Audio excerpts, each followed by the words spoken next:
Hello दोस्तों, मेरा नाम है विशी और आप देख रहे हैं विशी क्रिएशन चैनल। मित्रों, आज हम एक ऐसे टॉपिक पर बात करेंगे जिसको अज्ञानी और धूर्त लोग मिथ या कहानी बताते हैं, किंतु हमारे वेद और पुराणों में यह बात लाखों वर्षों पहले लिख दी गई है। जैसा कलयुग के विषय में लिखा गया है वैसा ही आज घटता प्रतीत हो रहा है। कलयुग का सबसे बड़ा दानव जिसे माना गया है उसका नाम है कली, जिसका संहार करने भगवान विष्णु जी अपने 10वें अवतार में प्रकट होंगे। भगवान विष्णु जी कलयुग में कली का विनाश करने के लिए कल्कि नाम से अवतार लेंगे, जो कि कलयुग के सबसे बड़े योद्धा होंगे। भगवान विष्णु के अलग अलग अवतारों का अपना एक अलग ही उद्देश्य रहा है। जब भी धर्म का नाश और अधर्म की वृद्धि होती है तब तब भगवान विष्णु अलग अलग युगों में अवतरित होते हैं और धर्म की पुनर्स्थापना करते हैं। मित्रों, दोस्तों, अपने ये वीडियो तो पहले भी कई वीडियोज में देख ली होंगी कि कली कौन है, लेकिन मित्रों मैं आज आपके सामने एक अलग जानकारी के साथ आया हूँ। जैसे कली पुरुष कौन होगा, उसका जन्म कहाँ होगा, भगवान कल्कि से उसका युद्ध कैसे होगा और उस कली का विनाश कैसे होगा। तो चलिए मित्रों, अगर आपको कली के जन्म की कहानी सुननी है तो मेरे साथ कई वर्षों पहले चलना होगा और बने रहना होगा इस वीडियो में। इतना पहले जब सृष्टि नहीं बनी थी, बात उस समय की है जब इंद्र किसी बड़े दानव से युद्ध कर रहे थे। घमासान युद्ध हुआ और इंद्र विजयी हुए, और अपनी इस विजय के पश्चात जब वो अपने हाथी पर बैठकर अपने लोग जा रहे थे तब की यह बात है। इंद्र की जीत से पूरा संसार प्रसन्न था और इसी जीत की बधाई देने के लिए ऋषि दुर्वासा इंद्र को स्वर्ग के रास्ते में मिलते हैं और उनको एक माला भेंट करते हैं। इंद्र अपने घमंड और जीत की खुशी में इतना लिप्त हो गया कि उसे पता ही नहीं चला कि हो क्या रहा है। ऋषि दुर्वासा माला पहनाकर अपने स्थान को वापस आ जाते हैं। अगले दिन इंद्र की सभा लगती है। सभी देवता, ऋषि, गंधर्व वहां उपस्थित होते हैं। ऋषि दुर्वासा, जिन्होंने कुछ समय पहले इंद्र को माला पहनाई थी, वह भी सभा में सम्मिलित होने जाते हैं। किंतु वहां जाने के बाद वह क्या देखते हैं कि जो माला उन्होंने इंद्र को पहनाई थी वह उनके हाथी के गले से निकलकर उसके पैरों में गिर गई। ये देखकर ऋषि दुर्वासा अत्यंत क्रोधित हो जाते हैं। ऋषि दुर्वासा का क्रोध विश्व जनता है। उसी क्रोध में ऋषि दुर्वासा इंद्र को श्राप दे देते हैं। हे इंद्र, जिस बल, शक्ति और वैभव के मद में तू लिप्त होकर मेरे सम्मान का अपमान कर रहा है वह सब तुझसे छिन जाएगा। उसी श्राप का प्रभाव धीरे धीरे सक्रिय हो जाता है। पाप, राक्षस, आसुरी शक्तियां आदि का प्रकोप बढ़ना शुरू हो जाता है।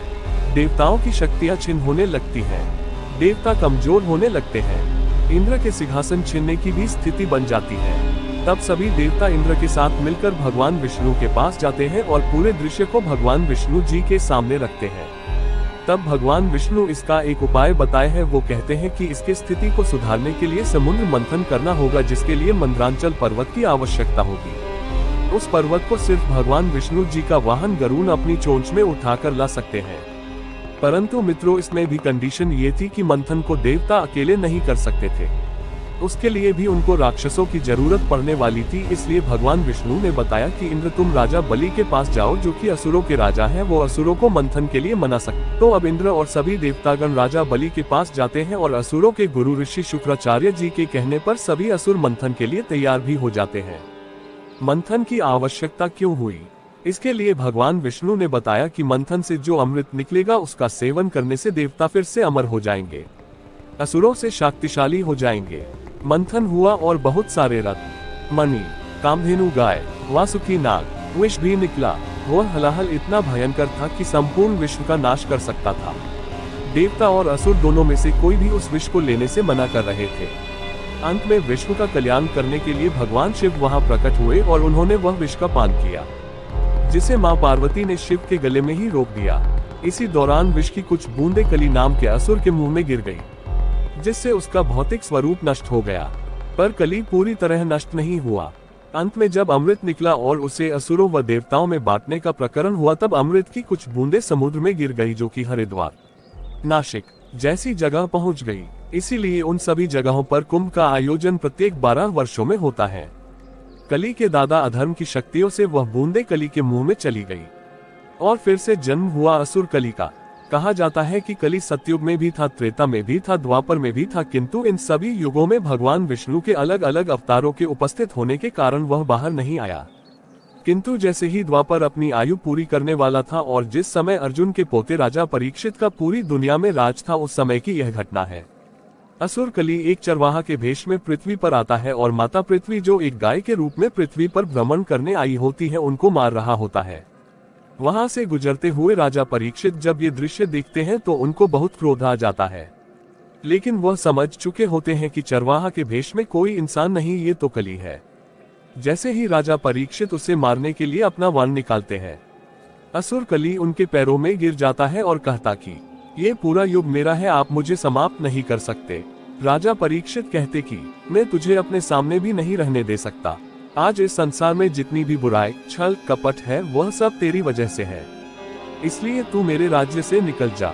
राजा परीक्षित की बात सुनकर कली बोलता है कि महाराज मैं कहाँ जाऊंगा, मुझे रहने के लिए कोई स्थान दीजिए। राजा परीक्षित कहते कि जहाँ जहाँ सोना होगा मतलब गोल्ड होगा, वहाँ वहाँ तेरा राज होगा। ऐसा कहते ही काली राजा परीक्षित के मुकुट में समा गया जो कि सोने का था। राजा जब जब मुकुट को पहनते थे तब तब कली का राजा पर प्रभाव पड़ने लगता। एक बार राजा शिकार के लिए गए हुए थे, उनको प्यास लगती है तो वह एक महामुनि के आश्रम में चले जाते हैं। वहां पर ऋषि अपनी साधना में लीन थे। ये देखकर और कली के प्रभाव से राजा को बहुत ही क्रोध आ जाता है। आयु वह एक मारा हुआ सांप ऋषि के गले में डाल देते हैं। ऋषि को ये देखकर बहुत ही ज्यादा क्रोध आ जाता है और वह राजा को श्राप दे देते हैं, हे राजन तूने मेरा अपमान किया है, तू भी 7 दिन बाद एक नाग के काटने से मर जाएगा। ये सुनकर राजा बहुत परेशान हो जाते हैं और अपने महल वापस आ जाते हैं विश्राम करने के लिए। जैसे ही अपना मुकुट उतरते हैं कली का प्रभाव भी कम हो जाता है। तब राजा को समझ आता है कि यह सब कली ने किया है। कली ने यह इसलिए किया था क्योंकि जब तब राजा परीक्षित जिंदा रहते कली का राज नहीं हो पाता, इसलिए कली ने ये योजना बनाई। कली जिसका भौतिक स्वरूप विष के कारण समाप्त हो गया था, कलियुग के चरम पर आते आते वह फिर से एक भयंकर स्वरूप को प्राप्त करेगा। सभी लोग उसे अपना मसीहा मानेंगे, सभी मानव उसके साथ हो जाएंगे, उसे ही अपना भगवान समझ लेंगे। न कोई पूजा पाठ करेगा, न कोई ईश्वर को याद करेगा। सभी में लोभ, लालच, ईर्ष्या, घमंड, अत्याचार की भावना बढ़ जाएगी। मानव मानव को काट कर खाएगा, फसलें नष्ट हो जाएगी, स्त्रियां पैसे वाले के पास होंगी, किसी की कोई जाति नहीं, धर्म नहीं बचेगा, सभी मनुष्य भोग में विश्वास करेंगे। तब भगवान कल की एक पंडित जी के घर में अवतरित होंगे, जिनकी सवारी एक घोड़ा होगी और फिर वह कलियुग का अंत करेंगे, विश्व का कल्याण करेंगे। तो मित्रों, आशा करता हूँ कि अपने धर्म के विषय में ये जानकारी आपको अच्छी लगी होगी। ऐसी ही और जानकारी और नॉलेज वाली वीडियोस देखते रहने के लिए सब्सक्राइब करें मेरा चैनल और लाइक व कमेंट करना भी न भूलें।